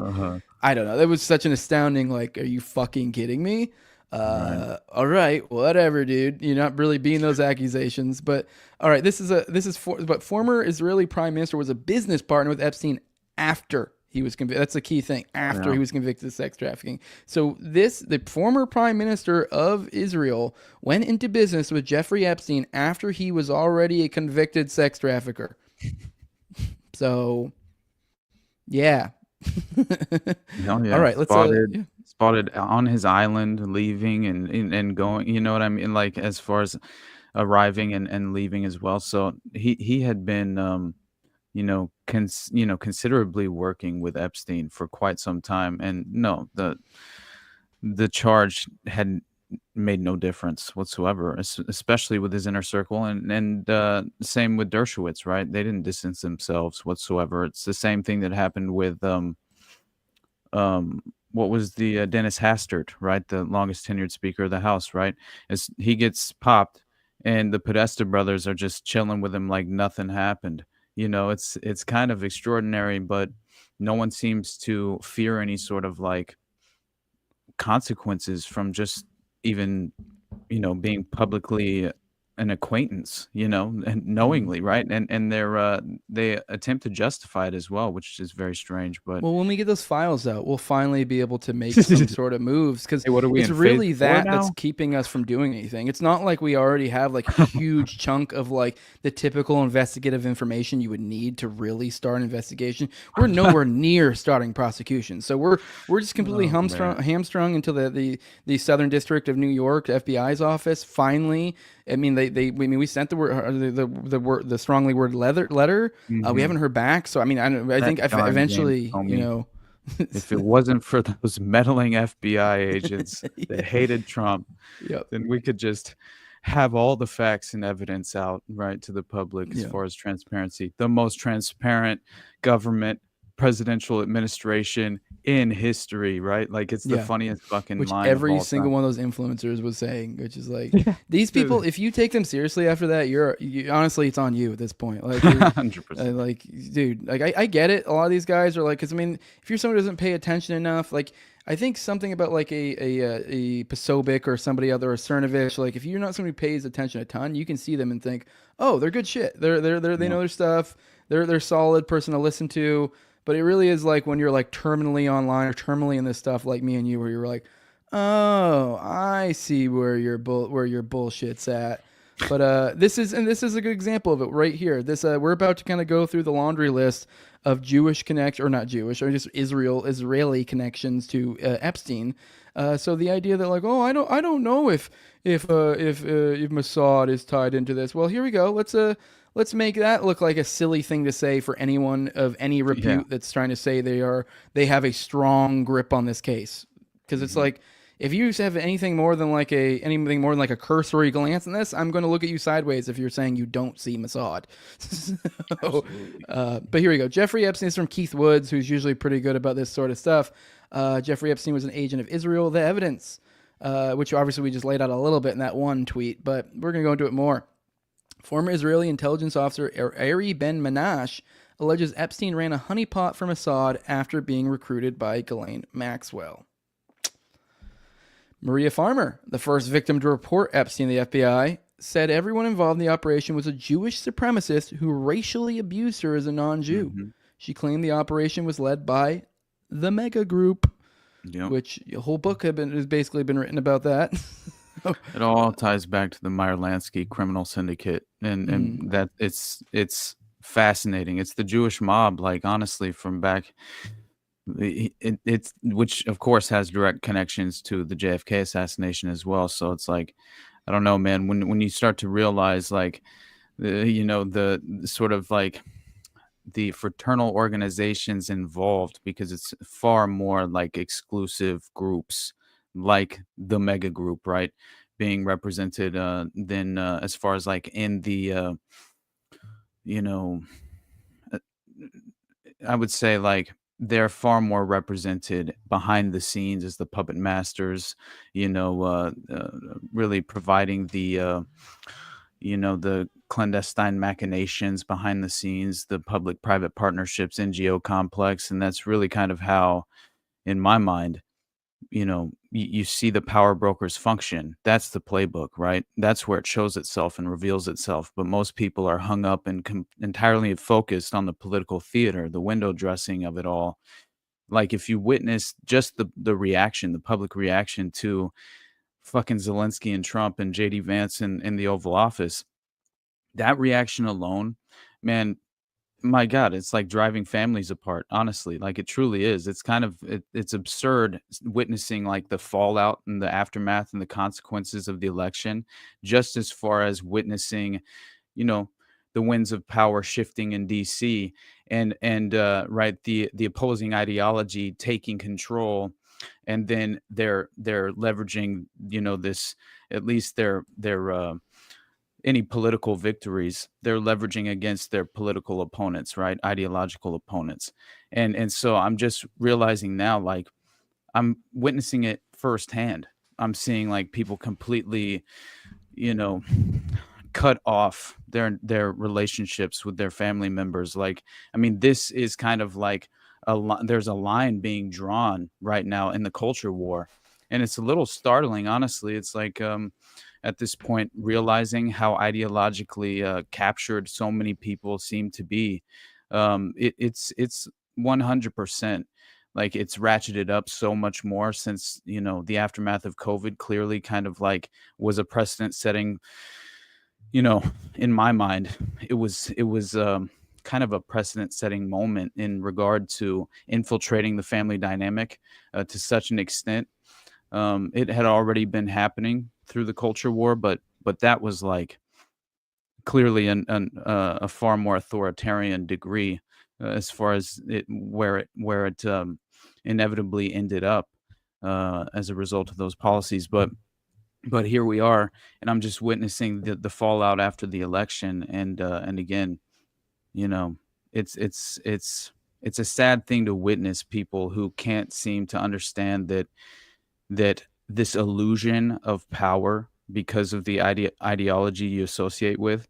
You know what I mean? Like it's I see no real ethical value or moral values involved with not being able to identify that as a part of the problem, right? So it's like we have to completely like disassociate ourselves from that way of thinking. You know what I'm saying? Yeah, I In know what you're order saying. to not fall into the traps where you just Yeah. look at Zelensky as like a fucking hero because of the ideology you've embraced, and then the other side views it as, oh yeah, tell Zelensky what the fuck is up, right? Stealing all our money. He's a fucking comic, dude. You know what I Yeah. mean? Like go watch the videos of him like dancing in We should drag do and shit. Versailles Part 2 on him just because fuck Yeah, him. Yeah. Like, it's by the just way, so ridiculous. we have Tyler here saying, by the way, these rubes were brought into the White House as a replacement of mainstream media to be the new alt media, not as influencers, which makes their reaction afterwards even worse. Which is kind of, yeah, my point. It's like, I like it when they first were, talking about changing out the White House press corps and stuff, which I don't even know if these guys were technically White House press corps, but they felt like an extension of it. I mean, we Yeah. were again like the idea of like, oh, they're opening. It's not just going to be the establishment media. It was really cool. I'm like, oh, cool. We'll get like Gray Zone in there. We'll get like Headline USA. We get people like Radix Verum, like people that are like actual. But no, we're getting Cernovich. We're getting Jack Posobiec. We're getting Liz Wheeler. Like these are influencers slash commentators. I mean, Cernovich technically, I guess, rises to it. I mean, what Raya Chayek or whatever the fucking libs a TikTok broad, which she's another that's like technically a journalist, but she's not. I know for a fact because I know people who have tried to get stories published by her. What she is, she's literally got to a size where she has a team below her who write pieces and essentially ghost written under her, and essentially they're like her media team, and they just release it from her account type deal. So like, She's a prominent member of the globally powerful Chabad Jews, yeah. Lubavitch community. Oh, All you're talking right. about the Chabad? I didn't know she was a Yeah. Chabad. Which Oh, those people are 100%. weird. That's what the Jew tunnels, Basically dude. runs an Israeli influence operation Yeah. through Libs of TikTok. I mean, honestly. Yeah. But she's partnered with Seth Dillon, right? Mhm. Who is very much seems like he's potentially also yeah. an Israeli influence operation, as far Yeah, he's the one who operative. looked like he pimped out Ashley Sinclair. Exactly, dude. Which, by the way, I got Doctor saying Mossad was just one of the groups that we worked for / with. He worked with FBI for sure, and we know he was connected to Iran-Contra, so he definitely worked with the CIA. I think he was one level above them. I agree. I just think, like, if the most accurate, yes. But the thing is, what we don't know what to call that. The octopus something, or I've heard other terms that people use. I forget. The agents, well, the agency would be like, see, I know, I've heard other ones. If you want to call it something else, yes, I do think he like kind of worked for something that's above this. But I think the closest thing with the words we have, or the entities, if you are trying to pigeonhole into one of them or the one that fits the best, personally, I would say Mossad. I think it's most closely related to Mossad of any of those entities. Don't get me wrong. I think CIA and FBI is tied into it, but yeah, I think military intelligence, they share, overlapping loyalties, right? Like it's kind of strange how it's leveraged and exploited to, benefit the agenda, and that's what I view it as, pushing forward. It's like when I looked at Carl Schaffler, right, and seeing like with Watergate and like propping up that network of sexual blackmail, that was speaking not of which, only. we need to finish Yeah. that series. Oh, fucking A. Because that would be such a great example, because they were legitimately like, these military intelligence assets who were, had infiltrated local police department in DC. Man, they were like, setting up anti-war protesters, right? And as far as the Vietnam protest movement, they weren't going down there and poisoning them to death. They weren't just like, I mean, they were legitimately handing out candy and shit with flyers that was poison, and 100% attempting to commit murder. And it's like very strange. He was also the individual who was tasked with potentially assassinating, or at least exposed the individual who was tasked with potentially assassinating Douglas Caddy, who was a CIA asset, who was Howard Hunt's close friend and attorney, who worked for the Mullen and Company at the time, right? Original attorney for the first 7.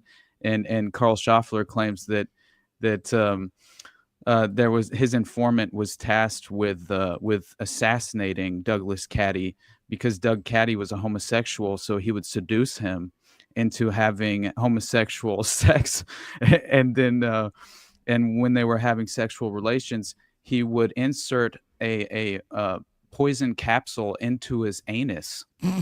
But I swear to God, and that's how they would execute this dude, and so anyway, I found that very interesting as far as a method that the CIA was willing to. All right, let's keep moving on the Israel. Sorry, that is actually super. No, that is super interesting. I'm not disagreeing with you, dude. But no, it is hilarious. You're absolutely hilarious. But I was just like, shit, we're fucking. I'm trying to get out of here. Like, my bad. But this is actually super interesting. Like, holy shit, they're doing fucking gay like I don't even, like literal gay assassinations. Like they're literally killing people with faggotry, I guess. Real.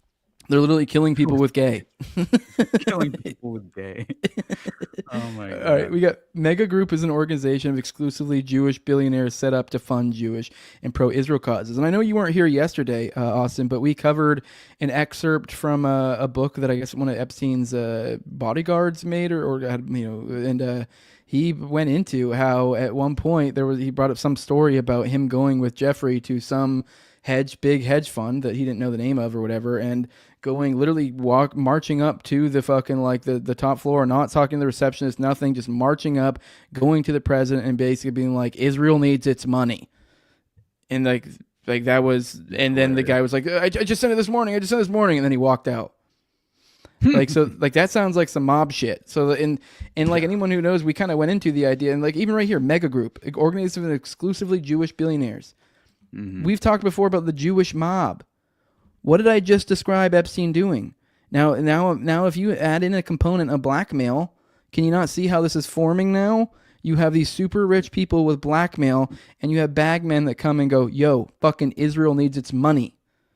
It'd sure be harm. It'd sure be awful if those photos got out. Like that's how this feels. And don't get me wrong, I think there's also probably a component of loyalty from these people too. I think a lot of people come out of like Israel and stuff, but I think it's a hodgepodge. So I just that many people who have done a lot of deep research, like Whitney Webb, and as far as in regard to the Epstein network with Mega Group, they legitimately consider that potentially this was Roy Cohn's network that was passed off, basically. Right. And so this was the Roy Cohn network, where you have the exact same individuals who surrounded Roy Cohn all throughout the Reagan administration, White House as well. It was then successfully passed off to Wexner and Epstein through the Maxwell operation, because Robert Maxwell was he had dual loyalty in regard to, not only was he loyal to Mossad, but he was also like working with Russian intelligence, and he was working with, but I mean, that is the nature of how they operate, right? I mean, that he was running a UK publication as well. So he's working with the MI5 at the time, before there. So yeah, anyway, it's really interesting tracing that all the way back. So I do think that it has much deeper ties to Meyer Lansky, the Jewish mob, and all of that, right? Clearly that criminal syndicate is deeply involved with the most like pivotal, earth-shattering moments in United States history, honestly, in the past like 150 years, truly. But it's fascinating. It is fascinating. One of the co-founders of Mega was Victoria's Secret's owner Lex Wexner, who provided Epstein with a $77 million house in Manhattan, which he used for his blackmail ring.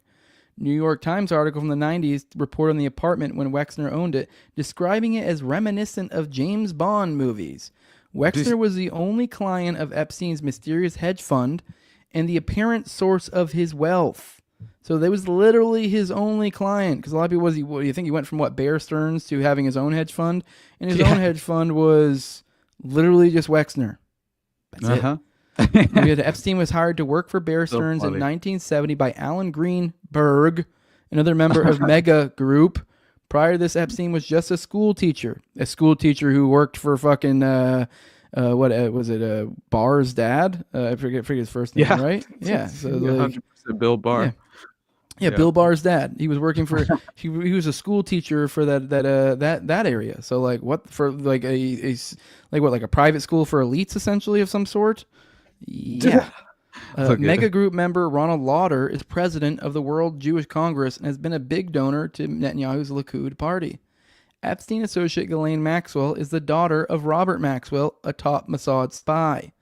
Robert Maxwell's business partner was Charles Bronfman, co-founder of the Mega Group. Mm-hmm. So once again, the Mega Group, whose basically their purpose seems to be to help fund Israel. Epstein's lawyer and longtime friend Alan Dershowitz is an ultra-Zionist, author of The Case for Israel, and was considered by Israel to represent them at the ICJ. He almost did. I actually really wanted it to, because at that time, we're like, oh yeah, sure, send Dershowitz. Yeah, please, send Dershowitz to represent you for genocide. You know, Dershowitz, the Epstein clearly fucking connected individual. Yeah, that'll look great on the world stage. Go ahead and do that. They didn't. I think they thought better of it. But they threw it out. Epstein had multiple meetings with former Israeli Prime Minister Ehud Barak in his New York apartment. Les Wexner's Wexner Foundation gave Barak $2 million in 2004 for still unspecified research.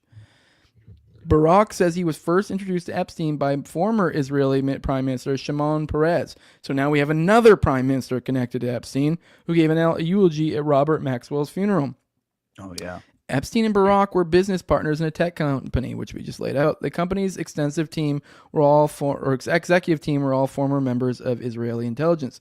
The conclusion is unavoidable. Jeffrey Epstein was running a blackmail operation for Israel, backed by very powerful and connected Zionists with ties to the very top of the Israeli government. Now, this isn't even the extensive entire list, and even then, all of these can be dug into, even more. And really, this stuff is like the subject of entire books. Like literally. This, you can basically say this is kind of the crux of Whitney Webb's, two-part gigantic, country under blackmail. One nation under blackmail. Yeah, or nation under blackmail. Like, so that's like kind of their whole book's written on these connections. It's pretty clear. But yeah, so I don't know if you have any thoughts on that. I have one more story, and then I'm going to get out of here after that because my wife's already glaring at me from across the room.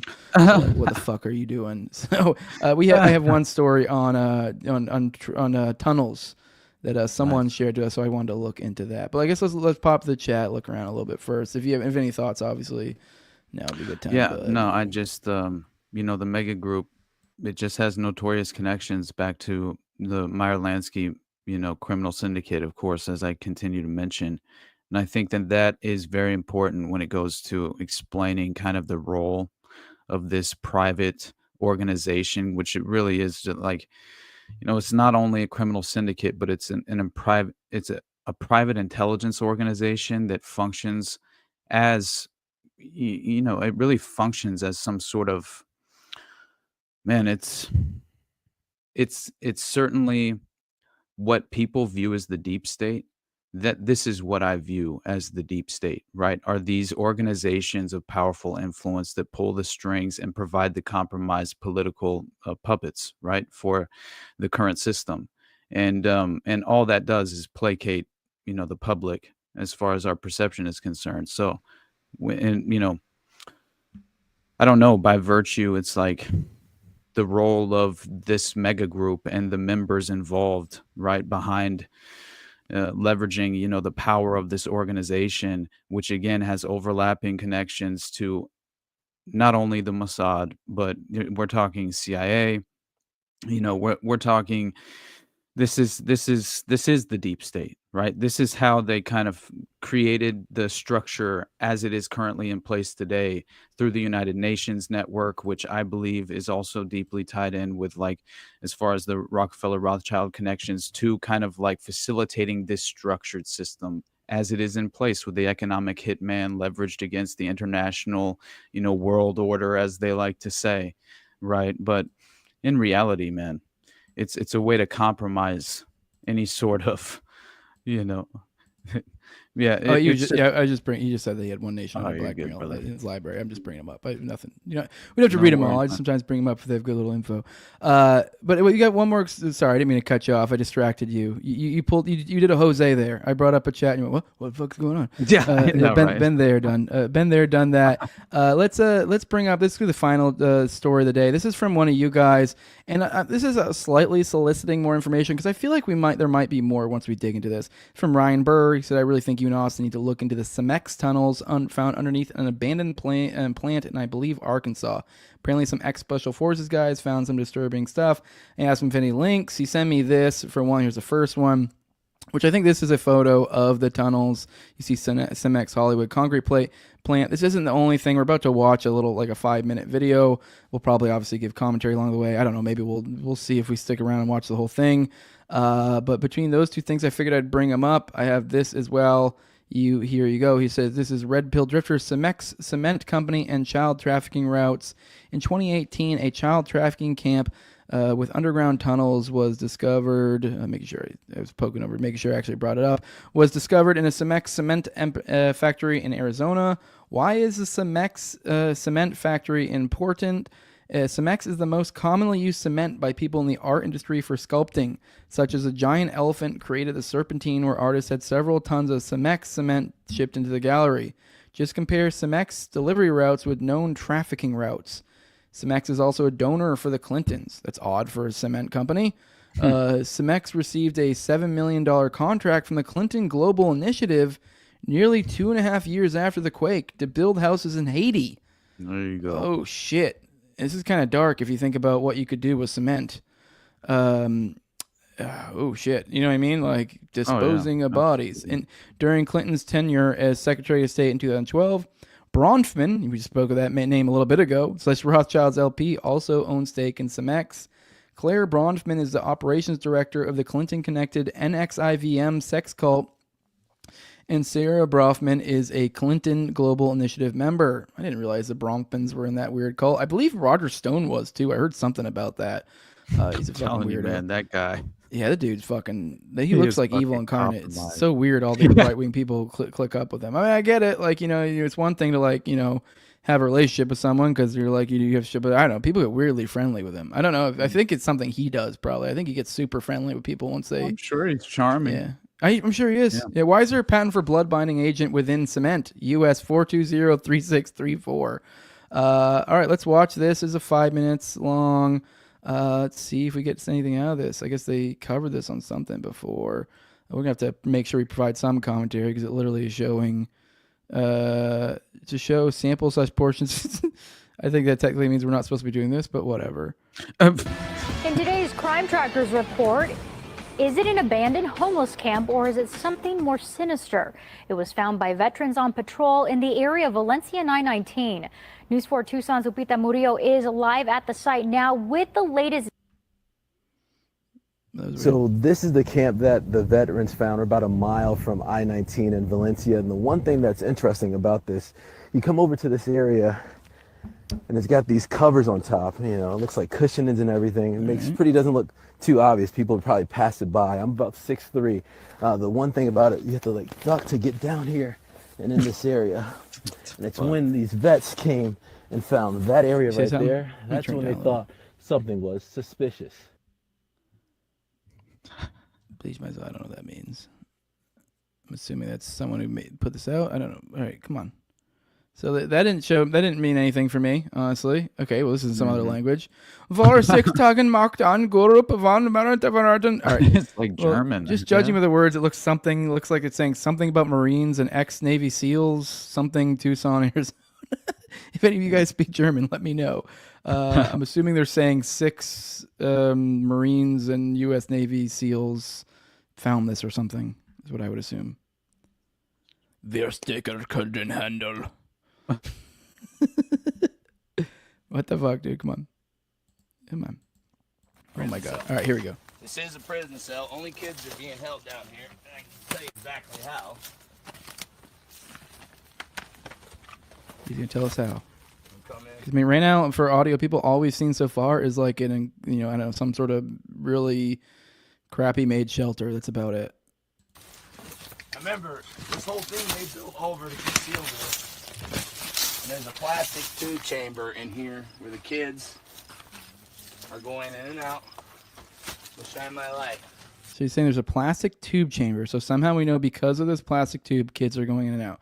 I'm going to go with still a little dubious, but I don't know. Who knows?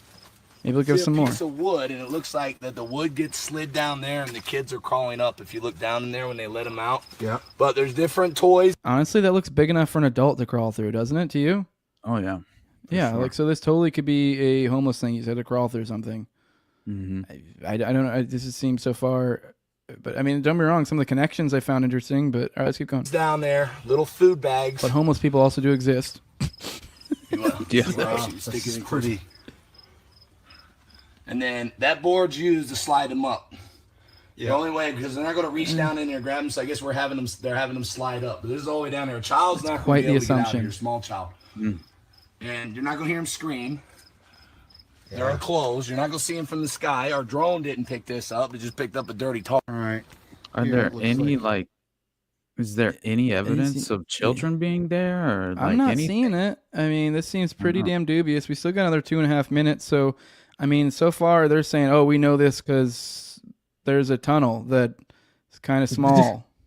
I mean, it's a tunnel that as I just pointed out, I feel like I could crawl in that. I'm about 200 pounds. Mm-hmm. So, like, I think I could fit in there fine. But, all right. Wrist restraints on a tree. Wrist restraints? I don't know for the life of me what else those would be used for there.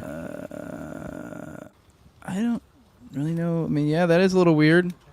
I know for those listening, this is like things on trees, and I guess you could use restraints. It is odd. I don't know what else you could. I know, maybe I'm just lacking imagination. Right there, rape tree. Rape tree? Rape tree. Right there, rape tree. Totally. The main spot. Holy shit. If I have a band, I'm going to call it Rape Tree. For real.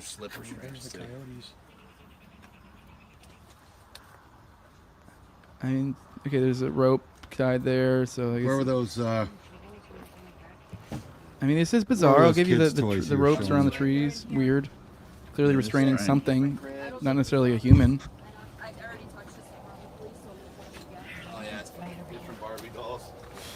I mean, so far I'm pretty skeptical. I need more info. Is that a doll? Yeah, was a doll? There's a little mat.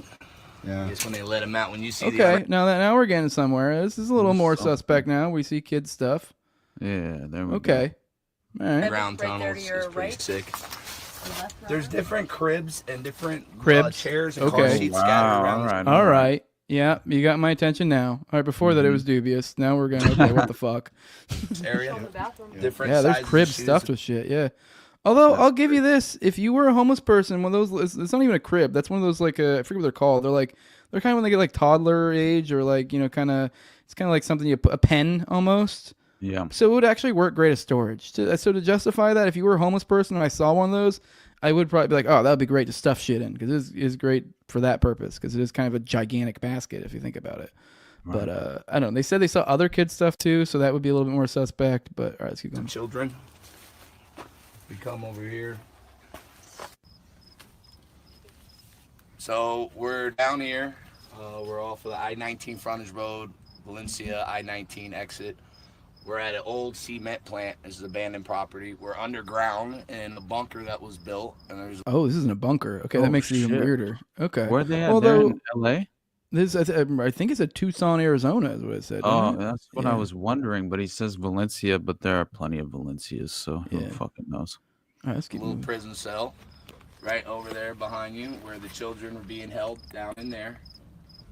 There's a swing and everything out there. We believe that this place is going to be used again. They're going. If they don't know that we found it, then they're only using the spot. It's not an everyday thing. This is just a drop point. And I guarantee you there's probably more of these. They repeat these ideas, same as they do their tunnels. Mm-hmm. So now we have a starting point. We actually know what to look for, and they're creatures of habit, so we know where their target areas are. This is easily accessible off the I-19 corridor. So all the human trafficking is going up through Tucson. This is a spot where you're going to be able to hide children. Yep. Literally, this whole thing is strictly for kids, from the swings to all the toys to the board that's down there, so kids have to crawl out that little prison cell to there's a little toilet over there with a child's vanity. You know, they did a lot to make the children comfortable while they're out here and try to make it almost like fun. So they're sick, twisted mind, and the children don't even really know what the hell's going on. Yeah, it's creepy here. I'll give you that. I mean, there's no logical reason why this place would exist. And this took time to build. This took a long time. They had to dig this out. So all right, well, that's all the video. I don't know, any thoughts on that, Austin? I'm kind of like, I don't know. I'm a little torn. I mean, that could go either way. I really am like, I mean, it sounds like they're saying there's a lot of elements, but it's kind of hard. To some extent, are you blowing this out of proportion? And it's really not that much. From what I saw specifically, it wasn't like glaringly obvious, but it was like concerning. Mm-hmm. You know, I don't know. Yeah, from who knows? Maybe, I mean, clearly, I would imagine they have some bunker styled, as far as the way that they would kind of, I don't know. I'm always kind of trying to compare and draw a parallel between like certain networks that I'm aware of how they kind of function. You know what I mean? And this definitely does share all the hallmarks as far as I'm concerned, in regard to, but who are these guys? Like they said Navy SEALs? Like, yeah, what? I mean, it was like German at the beginning. I mean, I already exited out of it, but it said Marines and ex-Navy SEAls. I mean, that's like my rough interpretation from German. Do you know when that report was? Mariner Durkenstärken Icon, and then ex-Navy SEAL and Zeikenschneiken. So is it a more recent report? No, I think it was said for 2018. I want to say I already exited out. So, but with that, I mean, guys out there, if you have anything on this, any more details, because it is like, I mean, if you can find newer information, I'd be very interested. Because that's something. Because you think about like what I found in the Candyman murders, right? The Dean Corll murders. It was very similar, but they really didn't hide much. Like, I found that interesting, right? They felt very confident, right? So I would imagine it depends on the network and at what level I would think that the network is functioning. Like, clearly certain networks seem to have far more leverage and can exploit certain public officials or just local officials that or even local investigators who are very much tied into the network, which I think happens more often than we'd like to admit, which is what Detective James Rothstein was always talking about. He's like, no, that's why, like, I know the police chiefs up in Minnesota who are legitimately facilitating this prostitution network, right? And covering it up any chance they get. And so anyone who attempts to honestly investigate it with any sort of integrity, they either get demoted after they're threatened and kind of, if they attempt to go public, it gets even worse than that. And that's, I mean, the CIA got involved up there. So, but that's different. They were kind of exploiting St. John's, the Catholic institution in the nearby area. And that was all involved with the Jacob Wetterling murder, which was involved with the paperboy fetish in the Johnny Gosch case. So that's all North Fox Island stuff and the Oakland County child killer. But it goes to show how they discovered the Underground Railroad. And so who knows, man? Like, I honestly I'm always attempting to expose myself more to the inner workings of how these networks function, to get a better comprehensive understanding for myself, just so I know what to look for, and what to investigate when I'm looking into these various cases. But yeah, it does. That raises a lot of suspicion in my mind why there would be which so on that much. end, we do need to at some point probably cover the Dean Corll and Gacy connection, but not today. We're gonna have to. We're gonna, because it is interesting, super interesting. But with that, I'm ready to get out of here. My wife's Let's probably do it, buddy. I need to get out before I get more in trouble. But with that, Austin, let people know where they can find you. Also, are you going to be in tomorrow or Wednesday? Because we have Tinfoil Hat on Wednesday, so we can probably start honing in notes. I'm available both, I believe, tomorrow and Wednesday, so we're gonna kill it. I just killed it on fucking William Ramsey. I felt like the only thing I fucked up is like for some reason I just had a complete brain fart in Von Voisen's connection, but everything else I was just complete flow state. Yeah, but brother. yeah, which whatever. I mean, all I wanted to say about One Voisin was what a ghoul he was anyway. So you look Right. at him. Yeah. No shit. There's so But much with to that, let cover in people know the where they can intro find you, anyway. dude. Sorry. Yeah. So it's impossible to really like like cover every detail in regard to that network, but yeah, especially in one show. But anyway, I'm glad it went well. I had to ended up having to reschedule on me on Friday. Yeah. Some mic issue or some shit. So we're Yeah, doing he it was having this a mic Friday. issue. He's also got a lot of Yeah. stuff going on, I think, too. Oh, Otherwise, I'm so sure. yeah. I'm But sure. yeah. But yeah, so we reschedule. We're gonna do it this Friday. But beyond that, yeah, I'll be here, buddy. We'll get the notes Hell yeah, lined dude. out. And we'll kill it So on tomorrow Wednesday. you're gonna be here tomorrow. Yeah. Yeah, I'll Okay, be cool. here. So for the audience, there you go. You heard it. You're gonna Austin and a Jose episode tomorrow. And then probably one is Wednesday, and then also we will be going on Tinfoil Hat on Wednesday for real this time. I know we told you For guys real. last week, but it was a scheduling mishap, Oh yeah. so they just scheduled us for the following week. So I we'll gotta be there. send my email to Mark today. Yeah. Oh because shit! I keep had to forgetting to take do a that. I was picture gonna and send it to shit. you. If you do it, if you do the whole notes thing, let me know because I was going to do it. But anyways, Cool. sorry, they don't even know what we're talking about. But we're No we're worries. emailing the booker. But anyways, so Yeah, the Austin, where can they Underclass find you? Podcast. Yeah. Everybody just go follow me at the Underclass Podcast, engage with the content, share it if you enjoy it. And then join the Patreon as well. I'm really trying to facilitate everything over there. The phase out the Buzzsprout, which is legitimately today is really the first day that it's taking in effect. So I will be sending out an email to the patrons as well with a link to the Patreon. But beyond that, nothing but love to the supporters and anybody who's here, honestly. Hell yeah, brother. Well, Appreciate you all. thanks for joining us today. Love having you. Love mixing it up with you. But with that, if you guys want to support what we're doing over here and what I'm doing particularly, make sure to like, share, subscribe, comment, all that good stuff. That's stuff you can do without giving any money. I understand times are tight. If you are in a position you know where things are tight, please actually don't give us money, but you can do all the other actions to help us out. If you are in a spot where you can donate money and you want to support what we're doing over here, though, I very much very much appreciate it. And in that case, patreon.com/nowayjose2020 would be the way to do that. The lowest level is $2. That's where you get access to the early episodes. For example, tonight I'm about to do false memory syndrome. Keep going on that series. I still have the True Detective analysis behind there too. So I'm gonna start upping it to try to do 2 a week behind the paywall, and probably have like 2 to 4 that are like basically always behind the paywall. So with that, I'm also gonna start releasing more public. With that, the patrons, you're going to get more of a value that way. So you get those early episodes. You also get you can get ad-free RSS feed for all of the content here. If you like listening to it and you don't like the ads, that's the way to go. Also, you can be a talking head on Me and Austin's Already Dead, which is our Tuesday live show at 10 or 9:30 p.m. We take call-ins from you guys the second half of the show. But if you're a patron, you can be a talking head. You can be a video call-in. But also the highest levels of my sponsors, I read them off every episode of my co-host on Toad at TowerGangToad. Also have at AbrogateD's, at ZOVRACK, at _InfantZeal, then Tim Tuttle, at Jolly on Klebold, and Will Bell, Delicious Blueberry Rabbit Eye Wine, then big fan of the show, Torn May, then at INWARD Lover. You can also follow me on Twitter at TowerGangJose. That is the best place to tag me and stuff if you want me to cover on the show. That's the best way to go about it, is tag me. You can DM me too, but tagging is probably a better way to go about it. But yeah, tag me and stuff. I almost always bring it up on the show and get around to it at some point if I don't get that day. I usually try to get to it ASAP. But yeah, that's a way to do it. Also, I forgot to mention, leave 5-star reviews on audio podcatchers for me and Austin. But yeah, hit that like button. Helps out a ton. I mean, it costs nothing. But with that, we're out of here. Deuces. See y'all tomorrow at 10 a.m. Eastern and then 9:30 p.m. Eastern as well. So we're out of here.